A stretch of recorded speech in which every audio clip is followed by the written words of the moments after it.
Freakonomics Radio is sponsored by Hotels.com. Hotels.com gives you access to hundreds of thousands of hotels worldwide. And when you join for free, you can save up to 20% instantly with member prices.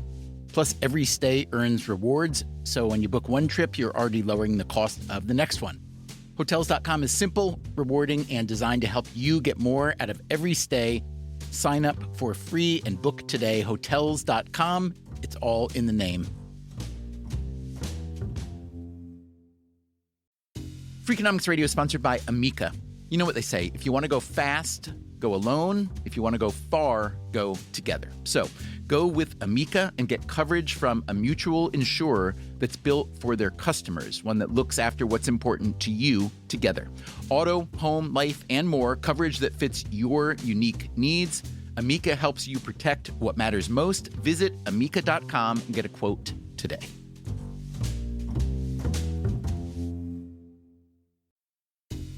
Freakonomics Radio is sponsored by TalkAboutPD.com. Let's talk about Peyronie's disease, or PD. It's not widely talked about, and some men may feel reluctant to bring it up, but it's more common than you would think. PD can happen when scar tissue builds up under the skin of the penis, causing a curve with a bump during an erection that for some men may lead to pain during intimacy and impact mental health. A trusted urology specialist can help diagnose PD and walk you through your options, including non-surgical treatment. Visit talkaboutpd.com.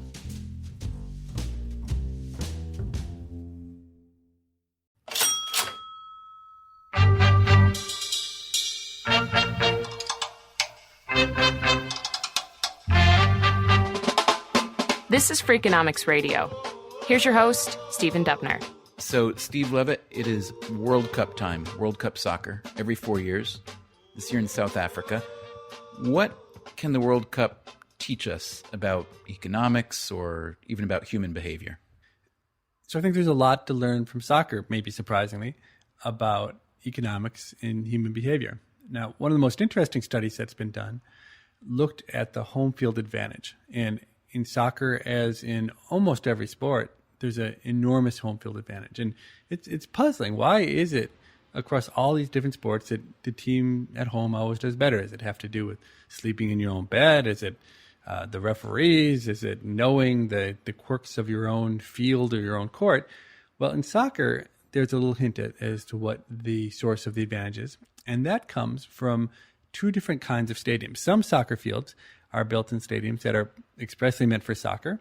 And in those stadiums, the people tend to be very close to the field. There are other soccer stadiums which are also used for other things, for instance, for track and field events. And in that case, there's a big track that circles around the field. So in this study, they were able to divide teams into two groups, one of which had a much bigger home field advantage than the other. The only difference that they could discern between these two groups was something small and insignificant that you never would really associate with home field advantage, but turned out indeed to be quite important. In the one group that had the big home field advantage, they played in stadiums that were built exclusively for soccer. The other set of teams, which had a much smaller home field advantage, they played in stadiums that were multi-use. Not only was it used for soccer, but they would have a track there where they held track and field events. So I would think, well, yeah, you can see how there might be a relationship, but how does having a team that plays on a field, on a pitch that was built just for soccer and in a stadium used for nothing else, how does that translate into being better? Does that make you a better team at home than the others? How could that work? Well, what they conjecture is that in the stadiums that have no track, the fans are much closer to the pitch. They're right on top of the players, and more important than the players, the referees, the officials. And what they conjecture is that it is this presence of the fans so close, this intimidating presence of the fans, that bullies the officials into making decisions that benefit the home team. And they can actually measure this. So one of the easiest ways to measure the effect of the officials is to look at the extra time that is added on because of injuries and delays. And it turns out that in these stadiums where the fans are right on top of the stadium, there's no track in between, that when the home team is behind, the referees add on a lot of extra minutes. When the home team is ahead, they add on very few minutes relative to the stadiums where the track is in between. So it seems that the intimidating presence of the fans has the effect of influencing the number of minutes that the referees add on to the game in order to benefit the home team. So, Levitt, what do you know about penalty kicks in soccer matches? Penalty kicks in soccer turn out to be an economist stream. And that's because there's an enormous body of research into something called game theory. And game theory is about the strategic interactions between small numbers of competitors. The beauty of the penalty kick is that it matches almost perfectly with the theoretical requirements of a two-person simultaneous move game. Okay, so the idea is that the soccer ball gets kicked so hard that if the goalie doesn't jump really before he knows where the ball's going, he's got no chance of stopping it. And the kicker kicks the ball. They move at the same time, and it's a very simple strategy space. The kicker can either kick it to the right, he can kick it to the left, or he can kick it in the middle. It's three choices. The goalie just either stands there and doesn't move, or he jumps to the left, or he jumps to the right. So game theory, when you write down the math, actually makes surprising predictions about how penalty kicks will work. So a fact of life is that a right-footed kicker has an easier time kicking it to the left side of the goal than the right side of the goal because of the curvature of the ball when he kicks it. Okay? So you might think, that being the case, that a right-footed kicker would always want to kick it to the left. That's where he's better kicking it. Well, of course, the goalie knows that the right-footed kicker is better at kicking it to the left. That means the goalie has a very strong incentive to jump to the kicker's left or the goalie's right to try to block those kicks. Now, when you write down the math, it turns out, surprisingly, that in order to make everything work out, you might have thought that the kicker and the goalie would both, say, jump to the right the same percentage of the time. But in fact, it's got to be the case. The goalie will jump to the kicker's left more often than the kicker will actually kick it to the kicker's left. That's a strong prediction that comes out of game theory, but it's something that intuitively you would never really expect to see. The striking fact is that these players play almost perfectly in line with what theory predicts. So indeed, as we expect, the goalies do jump much more to the kicker's left than the kickers actually kick the left. And indeed, every single prediction we make, except for one, is validated in the data. And the one that doesn't occur in the data is actually extremely interesting. It turns out that there's one kind of strategy that kickers don't employ nearly as much as they probably should.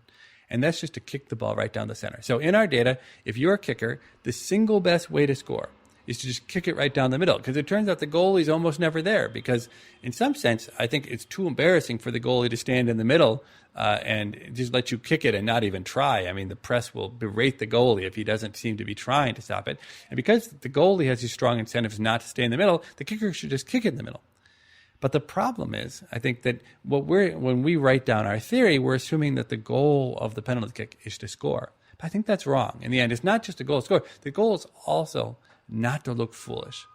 And indeed, the way you look most foolish in a penalty kick is if you kick it right down the middle and it gets stopped. So in the end, what we conclude is, while game theory is very predictive in many dimensions with respect to trying to understand penalty kicks, by focusing only on whether a goal is scored, we really get it wrong, because there's other private incentives, right? The idea of not being the GOAT of the century, the guy who's remembered. So Ronaldo kicked one out of the goal right over the center. Will never be forgiven for having made that mistake in the World Cup. So there are private incentives that players not just want to score, but they don't want to look foolish when they don't score. And consequently, they don't do what's best for the country or for the team. They shade their strategies just enough so that they're doing the thing that's safe, even though it won't result in as many goals. So if I kick left and the goalie jumps to his right, to my left, and the goalie stops it, makes a great save, I failed but heroically. Yeah, so you made a good kick, the goalie made an even better play, and people won't be happy, but that won't be what you're remembered for. It won't be on your gravestone that you're the guy who kicked it to the left and the goalie stopped it. And if I kick to my right and the goalie goes to his left and saves it, the same thing. But if I kick to the center and the goalie happens to kind of hang out there and stop it, then I'm seen as a total fool. That's the end of your endorsements for the rest of your career, most likely. All right, so let's say you, Steve Levitt, are playing for the United States of America in this World Cup, and you've got a penalty kick, and you know this. You know that your odds of making a kick are much better if you kick straight down the center, but your odds of being considered personally a fool are much higher if you kick down the center and fail. What do? Well, I'm an economist. I'm only worried about myself. I kick to the left because that's where it's easiest for me to kick.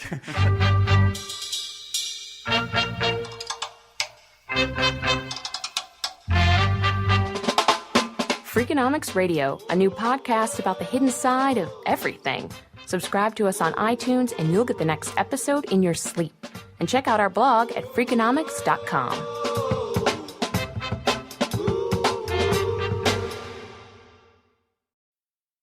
Freakonomics Radio is sponsored by Ozempic. Innovation happens through rethinking what's possible, and when it comes to GLP-1s, Ozempic pill does just that. Learn more about Ozempic semaglutide tablets, 4 and 9 milligrams, by calling 1-833-OZEMPIC or visit Ozempic.com to view the medication guide and ask your doctor what's possible with FDA-approved Ozempic pill.